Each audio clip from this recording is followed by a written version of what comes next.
Il n'y a pas une partie du peuple, peut-être, mais il n'y a pas le peuple dans la rue. Il n'y avait pas le peuple samedi. Il y a les classes populaires, en tout cas, qu'on avait. Non, mais il y a toute une partie du peuple qui est dans les banlieues. Par exemple, on ne le voit pas tellement avec les gilets jaunes. Là, c'est plutôt ce qu'on appelle la France périphérique. C'est plutôt la.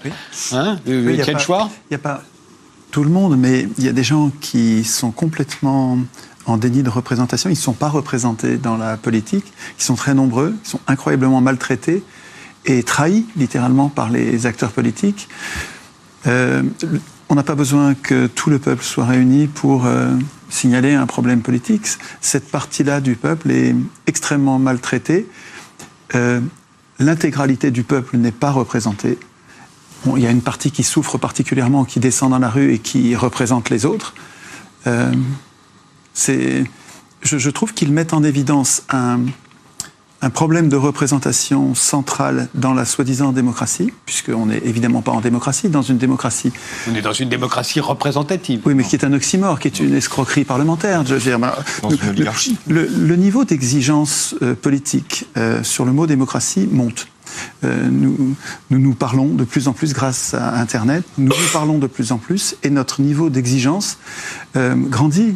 On ne se satisfait plus du mot démocratie représentative. Ça fait 200 ans qu'on se fait littéralement tromper, voler comme au coin du bois par les riches qui prennent tout le pouvoir grâce à l'élection. Donc tout le monde se méfie de l'élection du même coup. Et on s'aperçoit bien que pour changer les choses, il ne faut pas compter sur les élus. Ce n'est pas les élus qui vont changer le système, c'est eux qui l'ont mis en place. Nous avons commis l'erreur, il y a 200 ans, de laisser instituer les règles de la représentation par les représentants. Sieyès était un élu, tous ceux qui ont mis en place, qui faisaient partie de la Constituante, étaient des élus. C'est une erreur majeure parce que les représentants sont en conflit d'intérêts. Ils ont un intérêt personnel à instituer leur puissance dans le processus constituant. Et instituer l'impuissance du peuple. C'est ça qui se passe depuis 200 ans. Pendant 200 ans, on ne s'en est pas rendu compte. Là, on commence à s'en apercevoir. Et donc, on prend le mal à la racine et on se dit qu'il faut qu'on écrive nous-mêmes les institutions. La représentation devrait être réglée par les représentés et pas par les représentants. Et c'est très étonnant, comme chez les Gilets jaunes. J'étais hier sur un péage, avant-hier sur un rond-point. C'est enthousiasmant. Ces gens-là ont un problème, un fichu problème de représentants, le même que tous les citoyens ont. Nous avons le même problème que eux ont, et ils sont en train de refuser, ils commencent par refuser la représentation tant que les règles de la représentation ne sont pas fixées.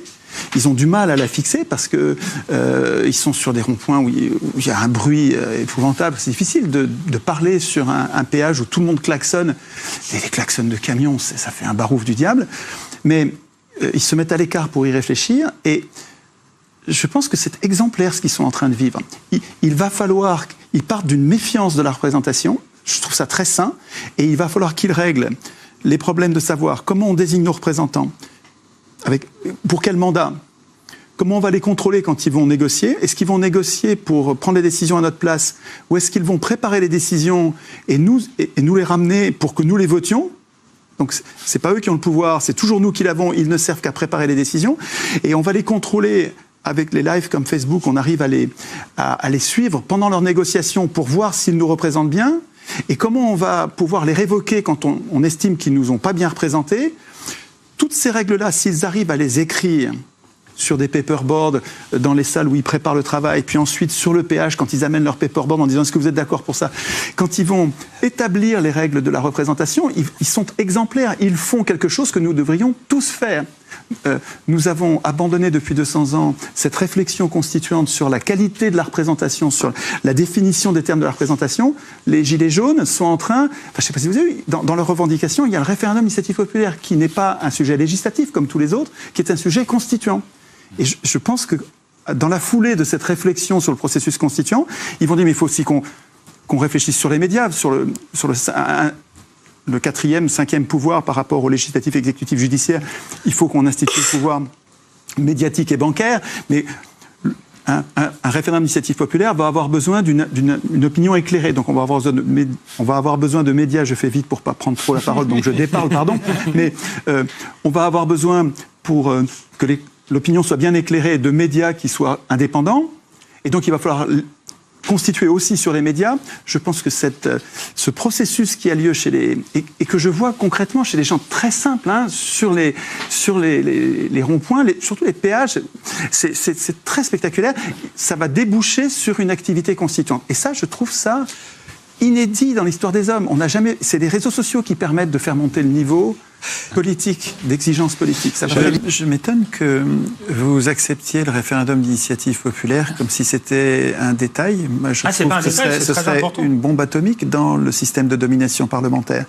Dans le régime actuel, que vous acceptez d'appeler démocratie, alors que moi ça me paraît violemment antidémocratique, nous n'avons rigoureusement aucun pouvoir de décider. Nos représentants ont déjà détruit le droit du travail en inversant la hiérarchie des normes. Ils sont en train de détruire la sécurité sociale en supprimant les cotisations sociales, donc en affamant les services publics. Sous nos yeux désolés et impuissants, nous ne pouvons rien faire. Rien faire. Si nous avions un référendum d'initiative populaire, nous pourrions, ça veut dire de notre propre initiative, nous pourrions nous poser, sans attendre qu'un prince ait l'obligeance de bien vouloir nous poser les questions qui nous intéressent, nous pourrions poser les questions qui nous semblent importantes. Par exemple, quels sont les services publics qu'on veut financer comme il faut? Quels sont les biens publics que nous refusons de vendre? On ne veut pas vendre les barrages, on ne veut pas vendre les autoroutes, on ne veut pas vendre les aéroports, etc. Donc, cette réforme du référendum d'initiative populaire, elle rendrait au peuple à la fois l'initiative et le pouvoir de décider des normes qui lui permettraient de se défendre. Donc c'est tout à fait décisif, si vous en êtes d'accord, mais c'est remarquable. Je trouve que c'est remarquable. Si la gauche et la droite arrivent à tomber d'accord sur le fait que le peuple peut décider lui-même des questions qui lui importent et des normes qu'il veut mettre en place, on va avancer. D'ailleurs, ça m'étonne. Il suffirait que Emmanuel Macron annonce cela à 20h, par exemple, et là, ça changerait tout. Avec peut-être un bémol, parce que il y a plusieurs façons d'écrire une institution. Et les référendums d'initiative populaire qui existent dans les différentes constitutions sont dotés de garde-fous, entre guillemets, parce que les fous, c'est nous. En Suisse, c'est modeste, les garde-fous. Si vous avez 100 000 personnes... Alors oui, non, mais il n'y a pas que le nombre... Oui, vous avez raison, il y a un des garde-fous qui est le nombre de personnes qui peut déclencher le référendum, mais il y a aussi les sujets sur lesquels on peut aborder. Les Suisses ne peuvent pas imposer une loi, par exemple, peuvent modifier leur constitution. Les Italiens ne peuvent pas modifier la loi fiscale, ne peuvent pas modifier les traités, ne peuvent pas contester les traités. Or, nous, précisément, ce qu'on aimerait, c'est pouvoir contester les traités qui ont été signés sans notre accord. Je vous rappelle qu'en 2005... D'ailleurs, c'est une réplique, sans notre accord, oui, c'est une réplique de 2005 et du nom qui avait été... Qu'est-ce que ça vous a fait, ce qui s'est passé en 2008 ? Le 4 février 2008, la trahison absolue où Sarkozy, après avoir signé le traité de Lisbonne, qui contient mot pour mot, dans le désordre, mais mot pour mot, ce que nous venions de refuser par référendum, il nous l'impose par voie parlementaire. Bon, c'est un viol, ça. Enfin, c'est une violence, littéralement. Ce serait bien quand même de faire le lien entre les institutions et cette violence, parce que si on ne remonte pas à la cause, on va rien régler. Des institutions qui donnent le pouvoir aux riches, qui leur permettent de se goinfrer sans qu'on puisse rien faire, sans qu'on puisse les arrêter.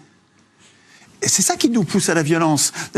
Si vous aviez des institutions qui donnent le pouvoir de façon plus égalitaire entre les gens, par exemple avec du tirage au sort, vous auriez une meilleure représentation avec... Le tirage au sort, c'est comme à Athènes. Mais oui, bien sûr. On n'est pas élu, on est tiré au sort en tant que citoyen. Et tiré au sort est contrôlé comme le lait sur le feu. Quand les tirés au sort, ils n'étaient pas fous. Ils avaient peur de tirer au sort comme nous aurions peur. Et ils avaient ajouté des institutions complémentaires de contrôle et de reddition des comptes. Qui permettaient d'avoir beaucoup moins peur du tirage au sort tel qu'il était institué que nous de l'élection, alors qu'on leur donne toutes les clés et après ça, on n'a aucun moyen de résister sans aucun contrôle. Mais ce que je veux dire, c'est que si on ne prend pas le problème à la racine en changeant les institutions qui organisent notre dépossession politique et le monopole du politique par les plus riches, parce que c'est eux qui ont les moyens d'aider un candidat à gagner les élections, parce que c'est ça qui est décisif. Notre procédure, l'élection, le faux suffrage universel, qui consiste à désigner des maîtres parmi des gens qu'on n'a pas choisis et qu'on peut aider. Mais si on peut les aider, un enfant comprend que celui qui a les moyens d'aider, donc le plus riche, il va gagner l'élection. Mais c'est ça qui se passe depuis 200 ans. Depuis 200 ans, l'élection donne le pouvoir aux riches parce que les riches ont les moyens d'aider un candidat. Alors que pendant 200 ans à Athènes, les tirés au sort, c'était les pauvres. Alors pas les pauvres, les esclaves qui étaient à l'écart. Parmi les citoyens, c'était les citoyens les plus pauvres qui dirigeaient. C'est normal parce que c'était les plus nombreux. Donc mais oui, le tirage au sort. Et qui n'en ont pas profité pour dépouiller les riches. Il n'y avait que les riches qui payaient l'impôt. Les pauvres ne payaient pas d'impôt à Athènes. Il n'y a que les riches qui payaient l'impôt, mais on ne les dépossédait pas. Si vous voulez, la puissance, les gens qui avaient la puissance économique à Athènes n'avaient pas aussi la puissance politique. C'était désynchronisé grâce au tirage au sort. Le tirage au sort faisait que les plus riches n'étaient pas en même temps les plus puissants politiquement. L'élection depuis 200 ans a comme raccroché le pouvoir politique et le pouvoir économique, et ce sont les plus puissants économiques qui sont devenus aussi les plus riches politiquement, qui sont devenus les plus puissants, et qui se sont mis à écrire des lois pour eux, et ça a donné le capitalisme. Mais c'est pas du tout une fatalité, c'est très court dans l'histoire des hommes qui s'est passé. Les Garnier, et puis... Il est temps qu'on résiste à... Parce que déjà, sur des campagnes présidentielles, vous avez en France une limitation des budgets de campagne qui fait qu'on n'a pas besoin d'être ultra riche pour faire une campagne. Et par ailleurs, sur le tirage au sort, pour avoir vécu ça dans les conseils de quartier, qui sont quand même notre démocratie participative ou comme vous voulez, moi j'ai été membre de conseils de quartier pendant plusieurs années, je peux vous dire que les tirés au sort, ils ne viennent jamais. Mais ils viennent jamais parce que... Non mais leur avis... Je ne suis pas persuadée, j'ai du mal à y croire. Alors après, c'est purement empirique, mais j'ai du mal à croire que ça fonctionnerait. Mais Nelly, on n'attrape pas les mouches. Mais voilà, on n'attrape pas les mouches avec du vinaigre. Comment voulez-vous faire venir à des réunions des gens qui savent très bien que leurs décisions vont être consultatives, qu'elles ne vont pas être impératives. Par contre, quand vous montrez que la décision va être suivie des faits, comme par exemple, comme on l'a cru en 2005, on pensait que le référendum allait être appliqué, quand même, ça nous a mobilisés incroyablement. Vous avez des gens qui n'avaient jamais fait de politique, mais par centaines de milliers, qui se sont mis à faire de la politique parce qu'il y avait institutionnellement une possibilité de changer les choses. C'est votre cas d'ailleurs. Oui, bien sûr, voilà, mais j'étais pas tout, on était des milliers. Si vous voulez, nos institutions, elles nous enferment, elles nous infantilisent, elles nous ferment toutes les portes et les fenêtres pour faire quelque chose. Donc elles nous déresponsabilisent, elles nous désapprennent à faire de la politique. Une fois qu'on a élu, on a abdiqué sa souveraineté, c'est un autre qui va voter. En fait, à l'école, on nous conduit à confondre élire et voter. On dit élire, voter, c'est pareil, l'élection, c'est la démocratie, mais pas du tout. L'élection, c'est l'abdication. On renonce à voter, c'est un autre qui votera à notre place. La démocratie, ça devrait être, c'est nous qui votons nos lois. La démocratie, c'est voter. Mais voter les lois, pas élire des maîtres. Et ça peut se discuter. Pourquoi est-ce que nous ne prenons pas en charge, mais vous, moi, tous les représentés, tous les citoyens, pourquoi est-ce qu'on ne prend pas en charge le processus constituant ? Ça changerait tout. Et on éviterait toutes ces violences. Parce que si vous mettez en place un exutoire, enfin, c'est plus qu'un exutoire, c'est une courroie de transmission institutionnelle qui permet aux gens d'écrire les lois dont ils ont besoin. Il n'y a plus besoin d'aller dans la rue et de tout casser. Vous allez pacifier la société. Il nous reste 1 minute 20. Moi, ce que j'observe dans les péages, par exemple, à Saint-Clair-du-Rhône, c'est une mutation. Ils font des ateliers constituants. Et ça, je trouve que c'est révolutionnaire. C'est même évolutionnaire, parce que révolution, on revient au point de départ. Là, il y a une modification structurelle de l'exigence de la base qui me donne plein d'espoir. Je vois quelque chose sur quoi je travaille depuis plus de 10 ans et qui se passe, je ne pensais pas voir ça de mon vivant. C'est absolument enthousiasmant de voir les gens prendre leurs problèmes à la racine, meurtris par des problèmes superficiels, mais très douloureux. Trop d'impôts, pas assez de salaires, les services publics qui disparaissent. Donc, jetés dans la rue par cette souffrance au niveau législatif, par des décisions législatives scandaleuses, ils arrivent déjà, au bout d'une semaine, 15 jours de mouvement, ils arrivent à se hisser au niveau constituant, c'est-à-dire au niveau au-dessus. C'est-à-dire qu'ils ont repéré la cause de leur souffrance, qui est leur impuissance politique, et ils sont déjà en train de s'occuper de la cause de leurs problèmes. Je ne vois pas de meilleure façon de régler le problème que d'être radical, c'est-à-dire de prendre le problème à la racine. Et je souhaite que ça continue. C'est-à-dire qu'ils se jettent pas à Paris pour se friter avec les CRS. Encore que c'est bien de garder la pression un peu. Il y a une espèce de complémentarité des luttes entre la violence et la non-violence. Mais c'est l'aspect non-violent constituant, c'est-à-dire prenant le mal à la racine, qui me paraît le plus prometteur et qu'il faudrait protéger et répandre d'un rond-point à l'autre, d'un péage à l'autre. Je vous remercie.